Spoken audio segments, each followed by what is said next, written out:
it's me Breezy, and I'm here today with a story time for you guys. And today's story time is a birthday party that I went to that got shot up. This situation was actually in the newspapers. I'm not sure if it was on the news, but it was for sure in the newspapers. I was also doing research because I didn't even know that they found out who did the shooting and how much time they gave each person. So I do have that in here as well. And this is 9 years ago. So anyways, let's get into the story. Okay, so this is in 2008. I was 18 years old. This was January of 2008. So I had hit up my friend to see what she was getting into. So she told me that her and her little sister and a friend was going to a party. So they were going to a party, so they were telling me they got a ride there and everything like that, and invited me to go with them. So I walked down to their house, and we had gotten a car, and on our way to the party, I don't know who the girl is. It was, I believe, a relative of theirs or a friend, or I don't know. They know her. So she was just like, you know, I have a bad feeling about you guys going to this party. She kept thinking we were going to get into a fight. So they dropped us off, and when we got there wasn't no line. I don't know if we were like, we got there as soon as the party started, but there wasn't a line. We walked right in. They had security at the door, but security wasn't checking anybody, or at least they didn't check us. I don't know if it was because we were females, but they just let us walk through. So we got up in there, and it was a lot of people. Like, it got so packed so quick up in there, and it was so many people to where it was getting so hot that the fire alarm was going off. So it was so hot that the fire alarm went off.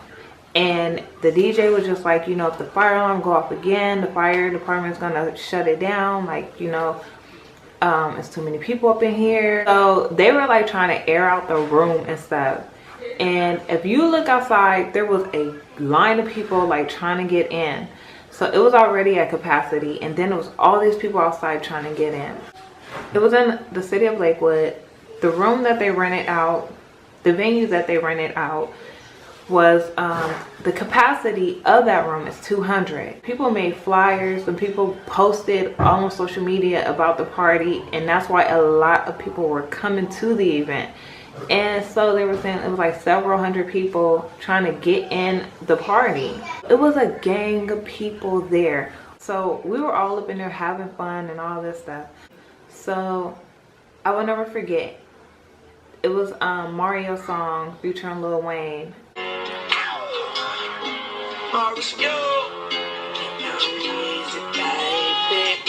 So I met this shawty the other day. I got her number, called her up like, what you done? She say nothing.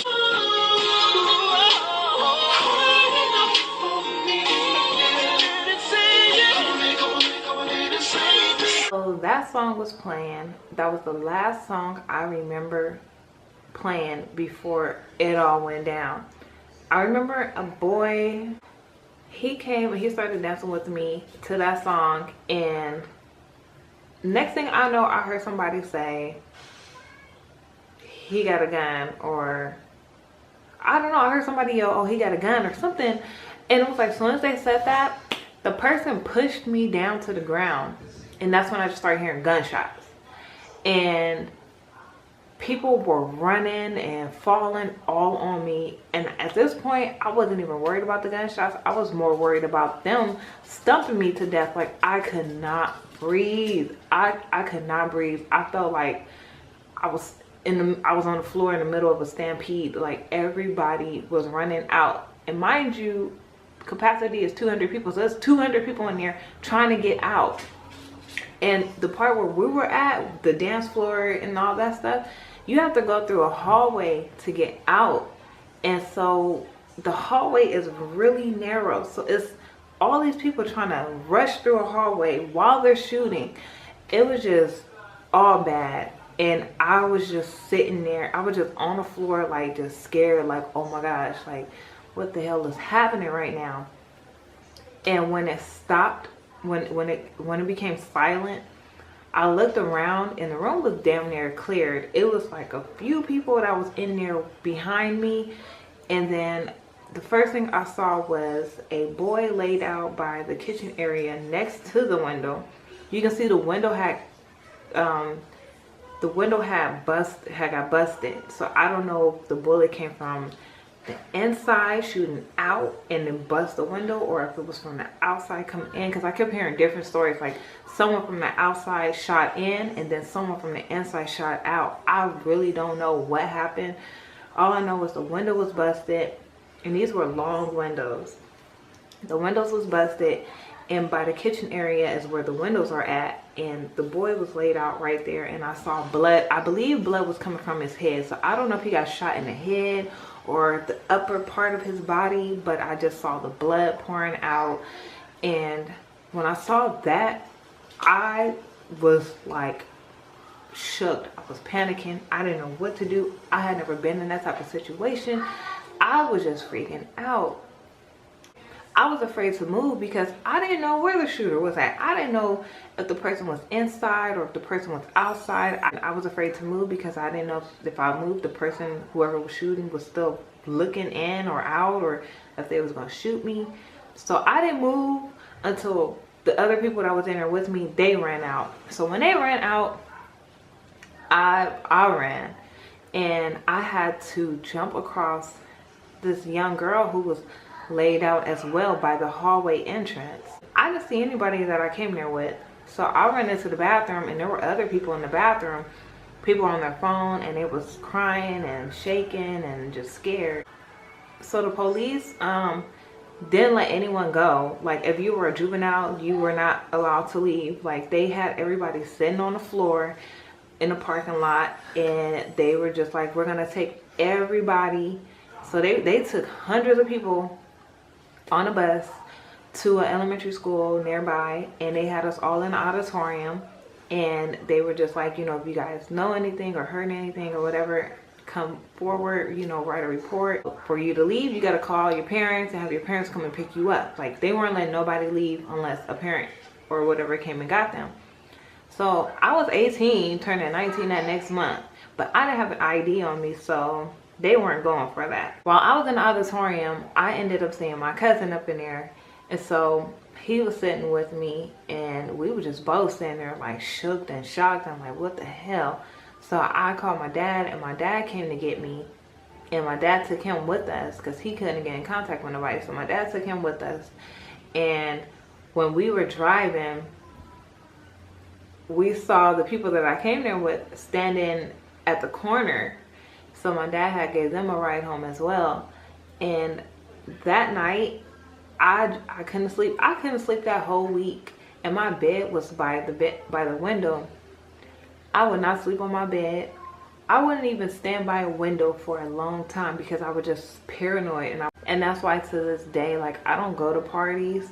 If it's not a family event, I don't go.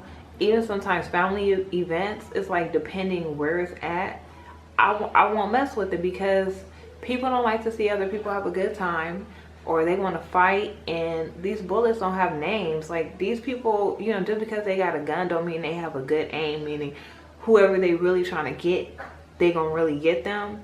Like, no, anybody, that bullet can go to anybody, and no one fights fair. Everybody want to fight with a weapon, and that's why I'd rather just stay home and mind my business. They at a birthday party intended for 75 drew several hundred young people because they were putting it all on MySpace. MySpace was what was popping at this time, so MySpace, I guess, and maybe AIM, because of them putting it on that type of stuff, it drew so many people. So it said it drew several hundred people. It says a fight broke out after a group of suspected gang members entered the party. Shots were fired, and Breon Taylor, 15 years old, and Dennis Moses, 17, were fatally wounded.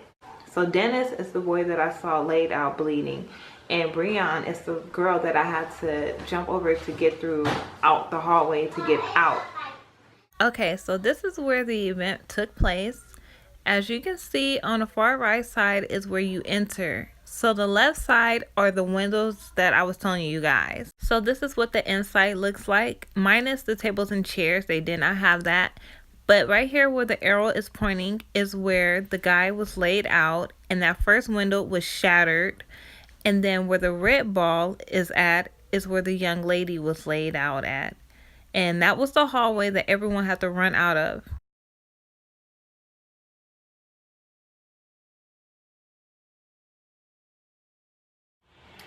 So make sure you guys give this video a thumbs up.